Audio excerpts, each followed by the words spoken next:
Good morning and welcome back to Open the Gates of Righteousness. Can you believe it? Another weekend has passed and we are entering a new week. But praise the Lord, like we say, His mercies are new every morning. This morning I just want to share about in Christ alone. A little note my father wrote on Jesus Christ. He was always ministering about Jesus Christ, and He is our hope. He is our living hope, and we put our trust in Him and Him alone.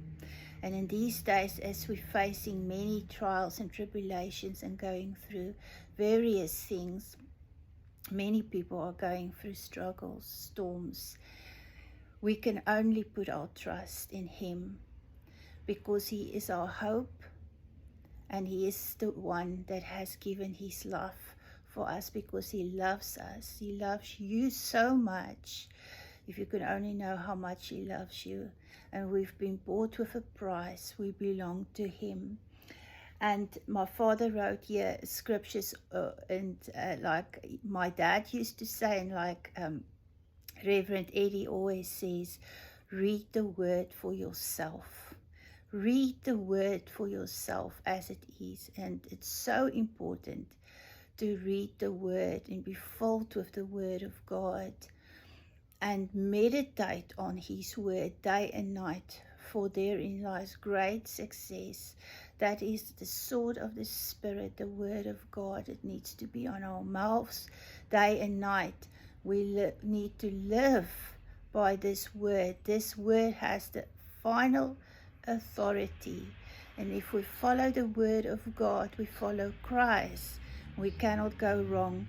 And I'm just going to read this one scripture in Ephesians 1:19. Ephesians 1:19, it says, and what is the exceedingly greatness of His power towards us who believe, according to the working of His mighty power.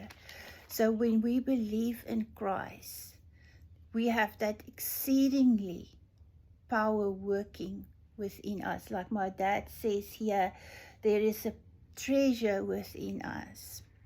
And that is Christ in us, the hope of glory.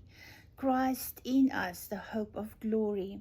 And it says there's only one way to serve God, and that is from the Spirit. If we serve God from the soul and from the flesh, it's of no avail. Only from the Spirit. That's why we need that the Bible says those that are led by the Spirit of God, they are the sons of God. To be a son, you need to be led by the Spirit. You live according to the Spirit, not according to your flesh, because the flesh war against the Spirit. It says, He says here, and I'm quickly going to just go to that one scripture in Romans 1:9. Let's just go there quickly. It says here, for God is my witness, whom I serve with my spirit in the gospel of His Son, that without ceasing I make mention of you always in my prayers. So what Paul is saying here, that he is serving God with his spirit, and he's making mention of the saints day after day in his prayers. And that is how we need to live, according to the Spirit, praying for one another. If you've got a word of encouragement, contact somebody, message them. Can save a life, witness, encourage, minister.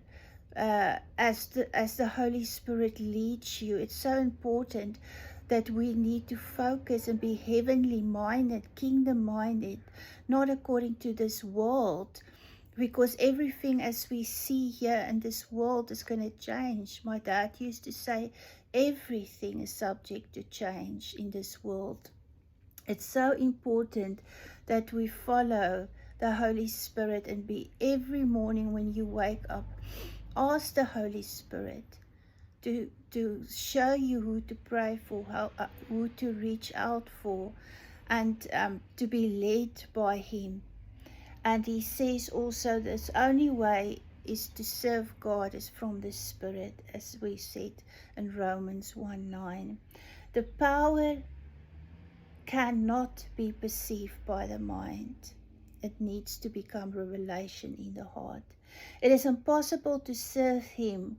We need the power to work in us. We need the power of the Holy Spirit to work in us. Without that, we are empty vessels. If we don't have the Holy Spirit, if we don't obey the voice of the Spirit, and we submit ourselves under the mighty hand of God and resist the devil, we are empty vessels, powerless. But when we have Christ, we are more than conquerors. Are we more than conquerors through Christ Jesus, who gives us the strength? When he's in us, we are more than conquerors. When we face those storms, those heartache, pain, it's very difficult. We have to tap in to the power of the Holy Spirit. We have to tap in and trust that we can overcome it through Jesus Christ our Lord. And he says in Christ, and then the last scripture I'm going to read, in Christ we are more than conquerors, as in Ephesians. I'm just going to get it quickly. In Ephesians 4:14. And this is a wonderful book to study, the book of Ephesians, that Paul has written to the church of Ephesians. It's a powerful book that we can go and study.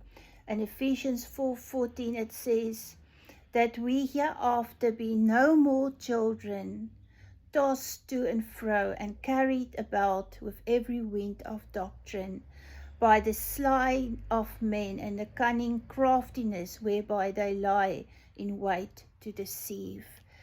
If we obey the Holy Spirit, the voice of Christ is in us, the hope of glory, and we meditate and read this word for ourselves, we will no longer be deceived. It's not what people say on pulpits. It's not what they preach. It's your life is an open epistle. Paul says this in, I think in Corinthians, he says, we are epistles, or you are epistles which we read. If people look at you and they read you, what do they see? Do they see the soul, the flesh, or do they see Christ Jesus? So the word needs to become alive in us, so that we no longer live for ourselves, but we live for the one who dies for us. I hope you all have a wonderful week and many blessings, and let's continually pray for one another. Lots of love, and enjoy this wonderful Monday in George. Blessings to you all.